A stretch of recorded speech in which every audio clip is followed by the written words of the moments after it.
नमस्कार। आइए देखते हैं सब्जेक्ट और ऑब्जेक्ट। सब्जेक्ट का मतलब होता है कर्ता और ऑब्जेक्ट का मतलब होता है कर्म। इससे पहले कि मैं आगे बढ़ूं, एक आप लोगों से निवेदन है कि अगर मेरा कार्य आपको अच्छा लगता हो तो मेरे चैनल को सब्सक्राइब करें, साथ में वीडियो को शेयर भी करें, लाइक का बटन दबाएं, बेल आइकन भी दबा दें। ये सारी चीज़ करते हैं तो हम लोगों को कुछ उससे हमारी मेहनत का कुछ फल मिलना शुरू हो जाता है। अगर मैं सही कहूँ तो इसमें कोई चोरी की बात नहीं है। चलिए टॉपिक को लेते हैं। मैं बताता हूँ कि ये टॉपिक आपके लिए अब आसान हो जाएगा, चाहे वो बच्चे देख रहे हों, चाहे वो 4th 5th 6th 7th 8th के बच्चे देख रहे हों या इंटरमीडिएट के देख रहे हों, या वे तमाम लोग जिनको अभी सब्जेक्ट और ऑब्जेक्ट में थोड़ा डाउट रहता है कि सब्जेक्ट कौन सा इसमें होगा या फिर ऑब्जेक्ट कौन सा होगा। तो मैं विभिन्न उदाहरणों के मदद से आप सब्जेक्ट और ऑब्जेक्ट को क्लियर कर दूंगा और आप कैसे सब्जेक्ट का पता लगाएंगे, ऑब्जेक्ट का कैसे पता लगाएंगे, सब्जेक्ट का रियल डेफिनेशन क्या होगा, ऑब्जेक्ट का डेफिनेशन क्या होगा। हाँ, इस चीज़ को आप समझ जाएंगे अगर आप अंत तक वीडियो देखते हैं। तो लेट्स बिगिन द टॉपिक। आइए, सब्जेक्ट एंड ऑब्जेक्ट। सब्जेक्ट का मतलब होता है कर्ता, सब्जेक्ट। अब देखिए, सब्जेक्ट अगर कोई, मान लीजिए आपका सब्जेक्ट है मेला, सब्जेक्ट का मतलब होता ही विषय होता है, सब्जेक्ट का मतलब ही होता है कर्ता है। तो अगर आप देखें तो आदमी उस विषय पर ही लिखता है या उस विषय पर ही बोलता है। तो सब्जेक्ट को उसी तरह पकड़ लीजिए कि कर्ता में, वाक्य में, सेंटेंस में जिसके बारे में बात की जाती है, जिसके बारे में बात की जाती है या जिसके बारे में कुछ कहा जाता है, वही सब्जेक्ट होता है। जैसे एक वाक्य लीजिए, ही इज अ टीचर। इसमें किसके बारे में बात की जा रही है? वह अध्यापक है, वह के बारे में बात हो रही है, वह के बारे में। तो यहां पर इस सेंटेंस में ही क्या हो गया? सब्जेक्ट हो गया। He is not a teacher, he is not a teacher. इस वाक्य का मतलब है कि वह अध्यापक नहीं है। इसमें भी ही के बारे में बात हो रही है कि वह इज नॉट ए टीचर, वह अध्यापक नहीं है, मतलब अध्यापक नहीं है। कौन नहीं है? कौन नहीं है? ही नहीं है। तो इसका मतलब यह हुआ कि सब्जेक्ट वह होता है जिसके बारे में वाक्य में बात की जाती है। ही, अगला उदाहरण लीजिए, he runs along the road, he runs along the road, he runs along the road। ये उदाहरण आप देखिए, क्या विजुअल है? he runs along the road। इस उदाहरण को यहां हम लोग लेते हैं, इसी को ये करते हुए, क्योंकि विजुअल नहीं हो रहा शायद।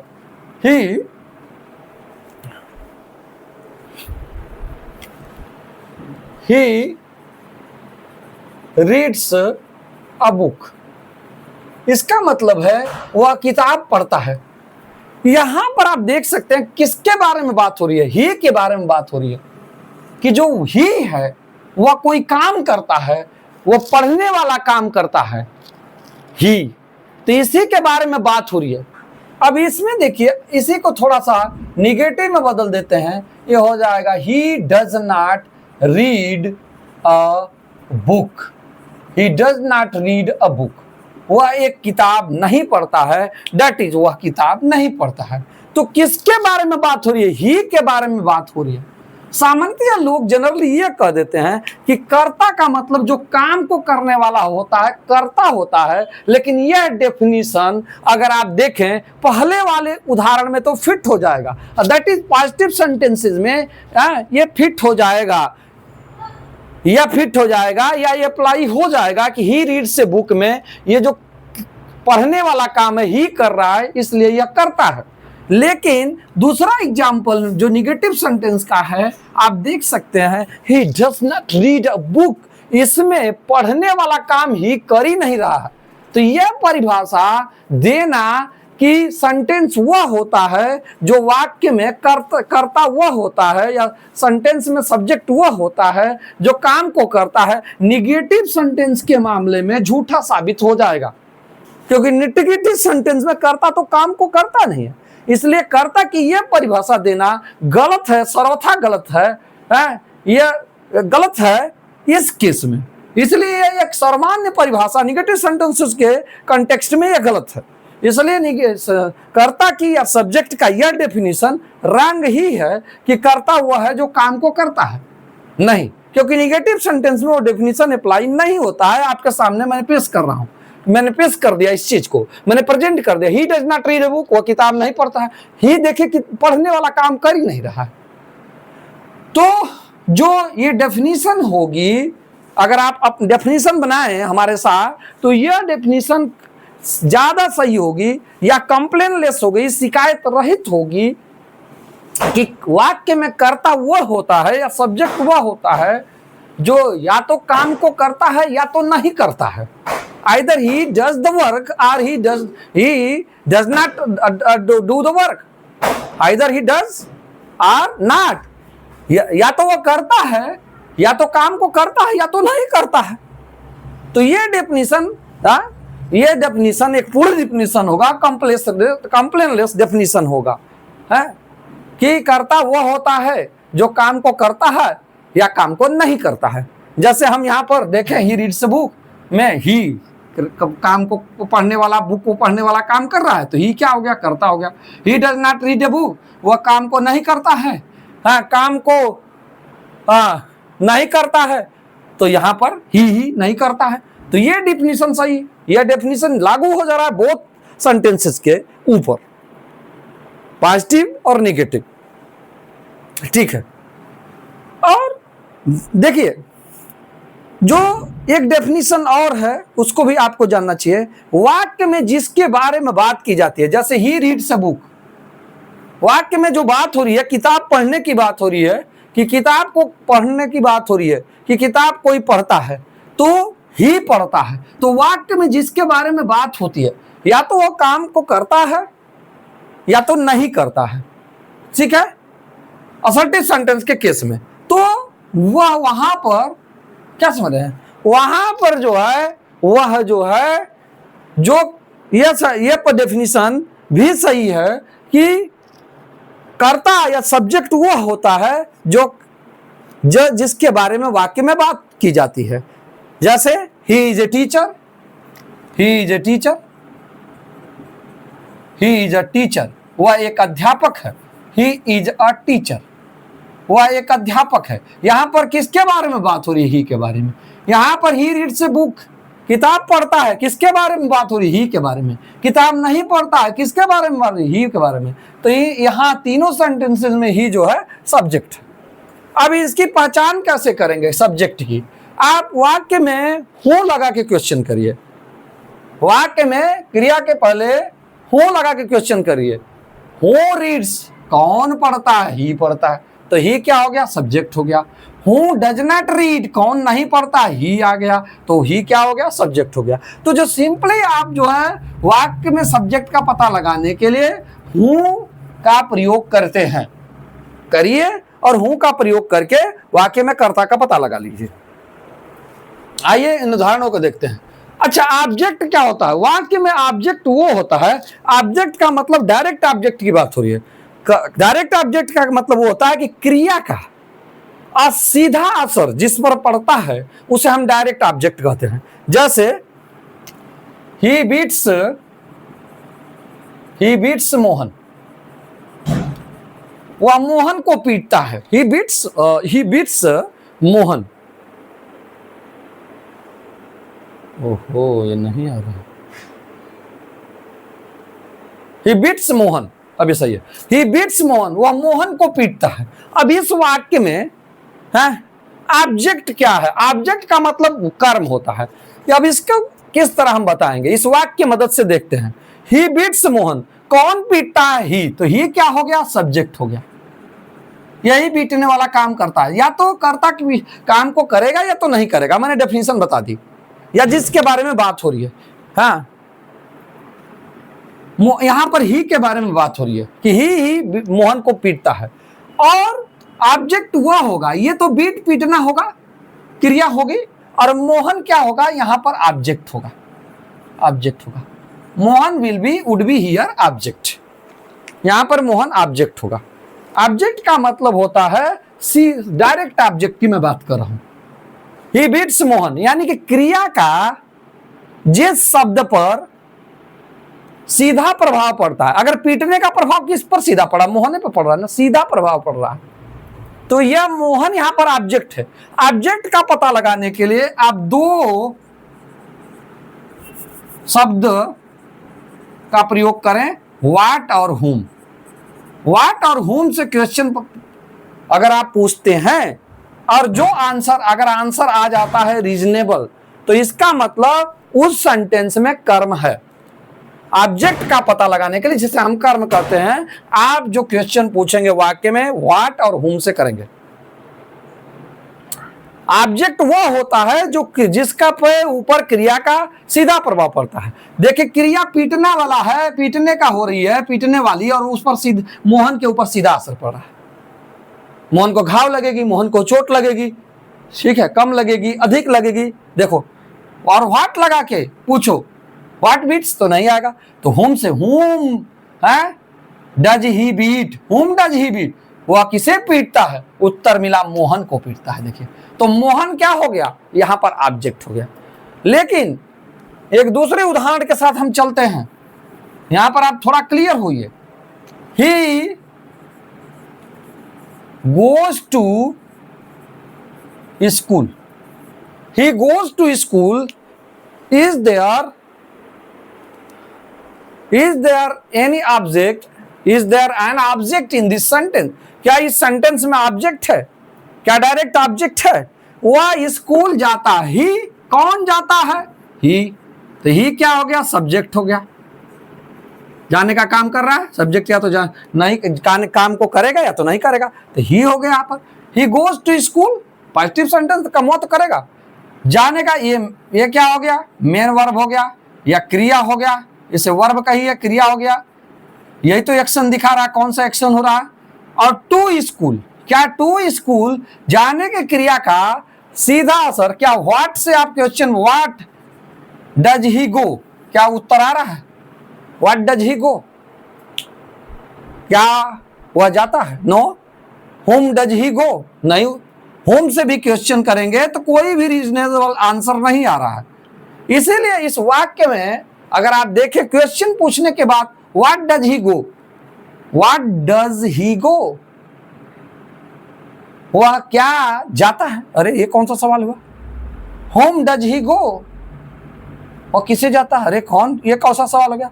तो कोई भी रीजनेबल आंसर नहीं आ रहा है। इसका मतलब इस वाक्य में अगर व्हाट होम से, जिससे पूछकर हम ऑब्जेक्ट का पता लगाते हैं, समझ रहे, उत्तर रीजनेबल नहीं आ रहा है, इसका मतलब इस वाक्य में ऑब्जेक्ट नहीं है। यहां पर गलती लोग कर देते हैं, बच्चे कह रहे हैं ये स्कूल ऑब्जेक्ट है, स्कूल ऑब्जेक्ट नहीं है। यहाँ पर जब भी ऑब्जेक्ट की बात होती है तो वो डायरेक्ट ऑब्जेक्ट की बात होती है। यहां पर टू स्कूल जो है प्रेपोजिशनल फ्रेज है, प्रेपोजिशनल फ्रेज है, यहां ऑब्जेक्ट नहीं है, क्योंकि इस गो जाने की क्रिया का इस स्कूल पर सीधा असर नहीं पड़ता है, स्कूल इससे सीधा प्रभावित नहीं होता है। क्या स्कूल कोई ऐसी चीज नहीं है जिसके ऊपर आप चल के जा रहे हैं, ठीक है, कोई ऐसी चीज नहीं है जिसको आप जो है उस पर चढ़ते हैं, हुमचते हैं, खांचते हैं, उसको पीटते हैं, लतियाते हैं, no, it is not of that type, उस तरीके से सीधा असर नहीं है। और आपका सबसे बढ़िया जो हथियार है, जो वीपन्स हैं आपके पास, वो वीपन्स हैं व्हाट और होम। व्हाट से क्वेश्चन करिए, होम से क्वेश्चन करिए, अगर रीजनेबल आंसर आता है, जैसे यहां पर मैंने पूछा होम डज ही बीट, वह किसे पीटता है, तो उत्तर मिला मोहन को, तो मोहन यहाँ ऑब्जेक्ट हो गया, क्योंकि व्हाट से तो रीजनेबल आंसर आएगा नहीं, व्हाट डज ही बीट, वह क्या पीटता है, मोहन पीटता है, तो तब भी उत्तर आ रहा है, देखो। तो इसका मतलब इस वाक्य में वो ऑब्जेक्ट है, देखिए। और ऐसे भी देखिए, ही बीट्स मोहन, वो मोहन को सीधा पीटता है, मोहन को पीटेगा तो घाव लगेगी, कम लगे ज्यादा लगे घरा लगे वो दूसरी बात है। ये गोज टू स्कूल, इसमें गोज क्रिया का सीधा असर स्कूल पर नहीं पड़ता है। और ये व्हाट और होम से भी आप क्वेश्चन करते हैं तो कोई रीजनेबल आंसर नहीं आता है। तो ये आपका रहा सब्जेक्ट और ऑब्जेक्ट। सब्जेक्ट या तो काम जिसके बारे में वाक्य में बात होती है वही सब्जेक्ट होता है, या फिर दूसरे और सेंस में हम कहें, दूसरे तरीके से हम कहें, in other words we can say कि वह सब्जेक्ट वाक्य में वह शब्द होता है जो क्रिया को करता है या नहीं करता है। Either he does the work or not, या तो करेगा या तो नहीं करेगा।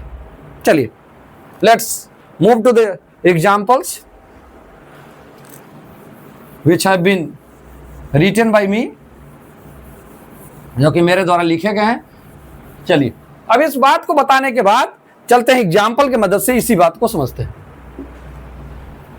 She reads a book, यहां पर इस सेंटेंस में, इस पर्टिकुलर सेंटेंस में सब्जेक्ट कौन है, किसके बारे में बात हो रही है? सी के बारे में बात हो रही है कि वह किताब पढ़ती है, तो सी क्या हो गया? सब्जेक्ट हो गया।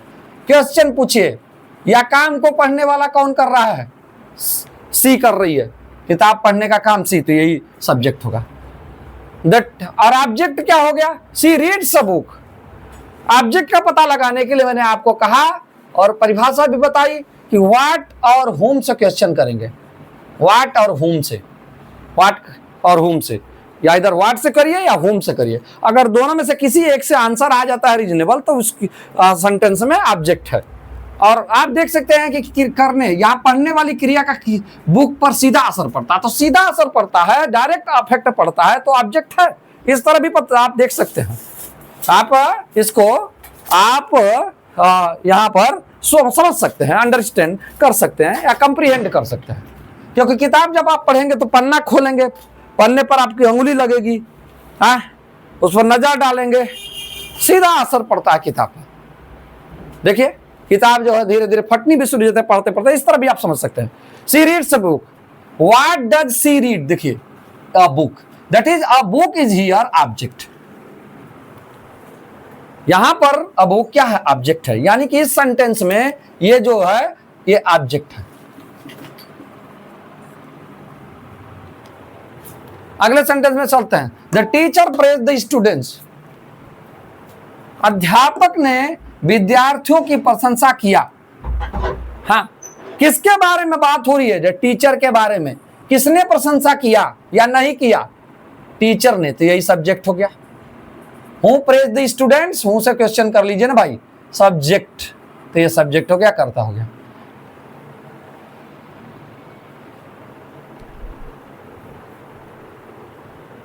अब प्रशंसा किया तो क्या डायरेक्ट स्टूडेंट्स पर प्रभाव पड़ता है? जी पड़ता है। अगर पता लगाना है कि इसमें ऑब्जेक्ट है कि नहीं, तो ये हम ऐसे भी कंप्रीहेंड कर लिए गए हैं, कंप्रीहेंड कर चुके हैं। जैसा कि हमने बताया है कि ये प्रशंसा का सीधा प्रभाव स्टूडेंट पर पड़ेगा। जब आप प्रशंसा करते हैं तो देखिए स्टूडेंट का सीधा प्रभाव पड़ता है स्टूडेंट्स के ऊपर, वो इनकरेज होते हैं।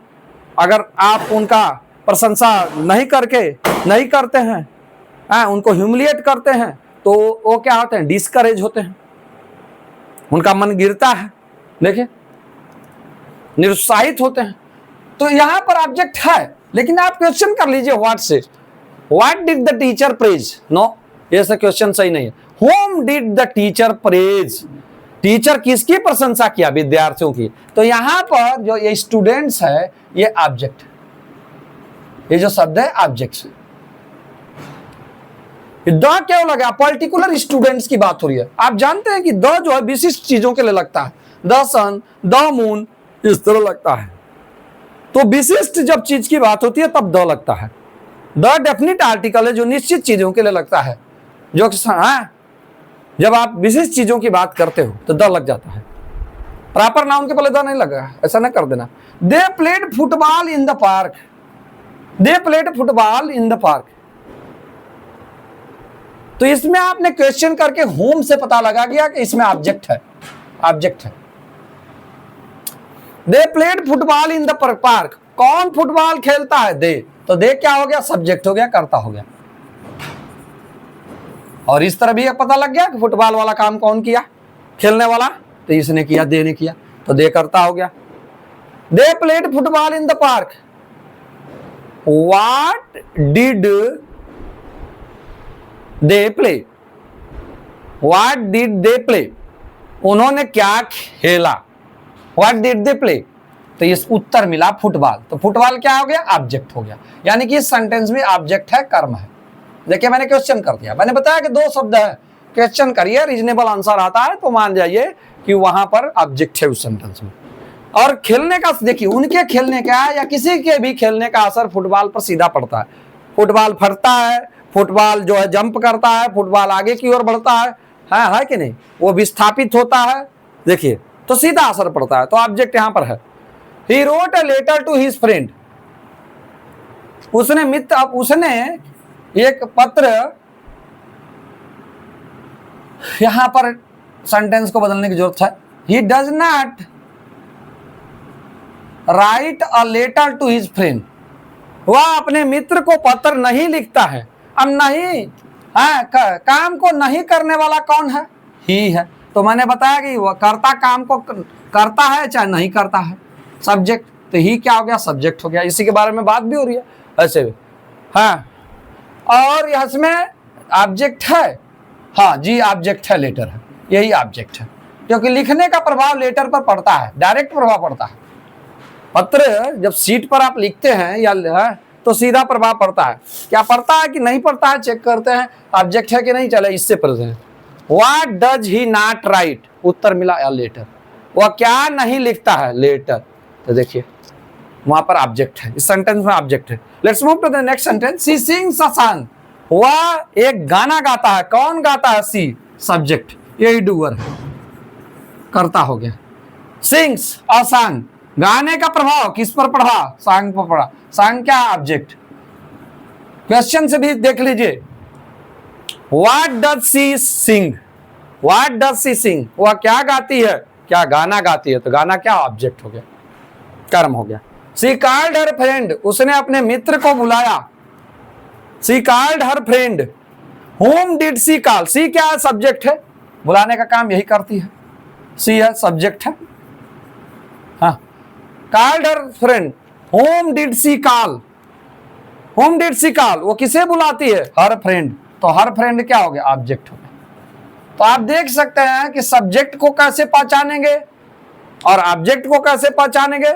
आप ये बात क्लियर हो लिए, मुझे आशा है कि आप निश्चित रूप से इस बात को क्लियर हो लिए।